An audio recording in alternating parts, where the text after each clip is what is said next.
नमस्कार दोस्तों।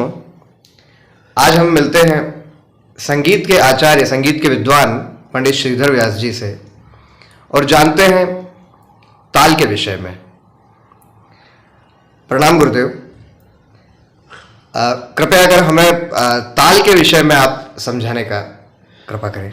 बड़ा अच्छा प्रश्न आपने नागर साहब किया, क्योंकि संगीत में कहा गया है यतो तालम न जानाति गायको न च वादका। जो ताल का ज्ञान नहीं रखता है वो संगीत के अंदर न तो गायक है न वादक है और न नर्तक है, क्योंकि ताल ही मुख्य है।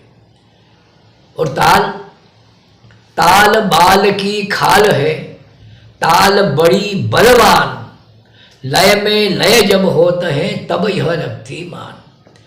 शास्त्र में कहा गया कि ताल जो इतनी चीज़ है कि ताल बाल की खाल कहाँ निकलती है, लेकिन ताल ऐसी चीज़ है कि जरा सी भी इधर उधर हो जाए तो सारा संगीत बिगड़ जाता है। इसलिए ताल मुख्य है। ताल प्राण क्रिया मानव, जो शरीर के अंदर जैसा अपना प्राण होता है ऐसे ही ताल जो है वो संगीत का प्राण है।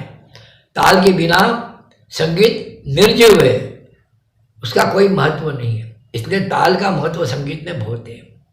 अब ताल कैसे बनी, तो इसकी बड़ी कथाएं हैं। सबसे पहले ताल की उत्पत्ति जो है भगवान नटराज द्वारा हुई।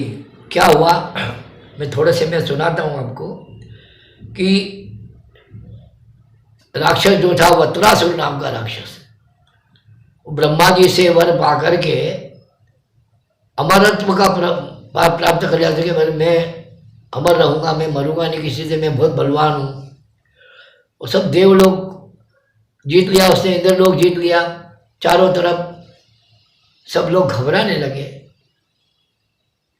भोलेनाथ के पास गए, महाकालेश्वर के पास में आए अपने यहाँ, महाकाल से प्रार्थना करी, हे महादेव हमें इस दुष्ट से रक्षा करो।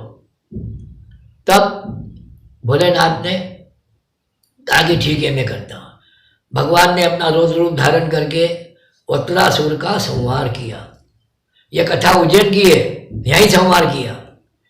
सब लोग बड़े प्रसन्न हुए और उसके मरने की खुशी में भोलेनाथ नाचने लगे, खूब जोर से तांडव करने लगे। जब नाचने लगे तो उनका नृत्य का नाम दिया तांडव। तांडव नृत्य में क्रोध, वीरता भाव, रौद्र रस आदि का उपयोग होता है। तो वीर रस में, क्रोध रस में जब नृत्य किया तो फिर लोग घबरा गए उनका क्रोध देख करके। तब उन्होंने अपनी माँ पार्वती से प्रार्थना करी कि माँ इनका क्रोध शांत करो, हमसे तो ये शांत हो नहीं पा रहे। तो पार्वती ने भी नृत्य शुरू कर दिया। तो पार्वती ने जो नृत्य किया उसको शास्त्रकारों ने लास्य नाम दिया, और शिव ने जो नृत्य किया उसका नाम था तांडव। तो कथा ऐसे कि ता से ता ले लिया तांडव से, और ल से लास्य से ल ले लिया, दोनों का अक्षर लेकर के ताल शब्द का धारण किया। और इसकी ताल की संगत जो थी वो श्री गणेश जी ने की। गणेश जी ने जब बजाया तो वो मृदंग था, मृत अंग। ये वत्रासुर नाम का जो राक्षस मर गया था, यह इसको मृत बोलते हैं। इसका जो अंग था, इसके चमड़े थे, उसी से उन्होंने मिट्टी का एक खोखला बर्तन लेकर उसके ऊपर मड़ा, उसको बजाया, तो उसको कहते हैं मृदंग, मृत अंग। तब से शुरू हुआ। तो उसकी संगत उन्होंने की, जो संगत की तो उससे ताल उत्पन्न हुई। तो सबसे पहली ताल जो थी वो धमार ताल थी, जिसको हम लोग धमार का ताल कहते हैं। धिट धिट धाक, धिट धिट धाक, धिट धिट धाक, ऐसा वजनदार था। धिट धाक, धिट धाक, धिट धाक। शिव जी ने नृत्य किया तो कोई नादी दंडा में थोड़ी किया था, तांडव नृत्य था उनका। तो वो नृत्य की ताल उत्पन्न हुई धमार ताल। शास्त्रकारों ने नाम दे दिया।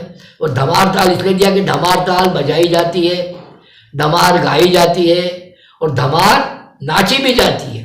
ऐसी कोई ताल नहीं है, तीन ताल को अपन बजा लेंगे अपन गाई नहीं जाती है। धमारी ताल ऐसी है कि लोग कहते हैं भाई धमार गाओ।